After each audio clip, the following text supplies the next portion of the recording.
नमस्कार दोस्तों। मेरी इस लाइब्रेरी से आज फिर एक छोटी सी कहानी, बड़ी जबरदस्त। एक दृष्टिहीन लड़की थी जिसे कुछ भी दिखाई नहीं देता था। बचपन से ही वो ऐसी थी।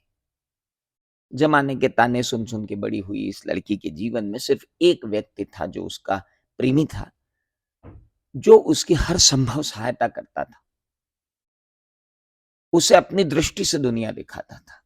लेकिन अब वो लड़की इस लाचारी से बड़ी परेशान हो गई थी। उसने अपने प्रेमी से कहा कि क्या कोई ऐसी कोई तरकीब नहीं है क्या जिससे मेरी आंखें वापस आ जाए। उसने और उसके प्रेमी ने कई चिकित्सकों को दिखाया और कई चिकित्सकों को दिखाने के बाद कोई विकल्प मिले नहीं, और विकल्प मिले भी तो बहुत ही जटिल थे।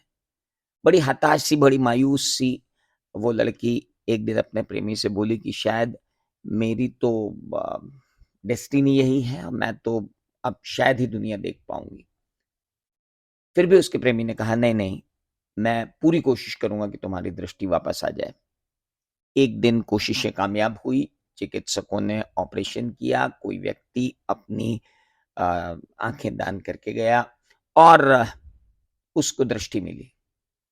दृष्टि मिलने के बाद उसने सबसे पहले अपने प्रेमी से मिलना चाहा। जब प्रेमी सामने आया तो उसके आश्चर्य का ठिकाना नहीं रहा। उसने देखा कि प्रेमी तो स्वयं दृष्टिहीन है। उसे अपनी किस्मत पर बहुत रोष हुआ, बहुत गुस्सा आया कि अब मैं ठीक हो गई हूं तो मेरा ये प्रेमी दृष्टिहीन है।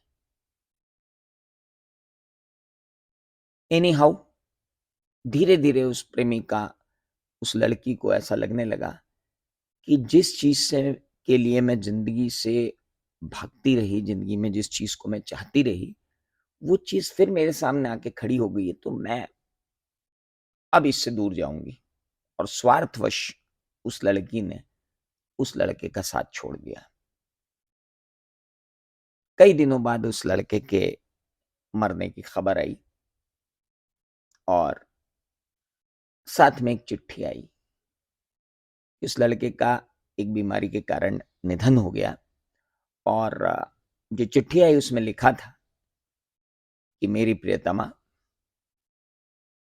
इन आंखों का विशेष ख्याल रखना जो तुम्हारे पास है, क्योंकि ये कभी मेरी हुआ करती थी। कहानी बड़ी अलग है, लेकिन एक संदेश देके जाती है। हमें नहीं मालूम है कि जीवन में जिसने हमारी सहायता की है वो किस एक्सटेंट तक जाकर उसने अपनी सहायता की है।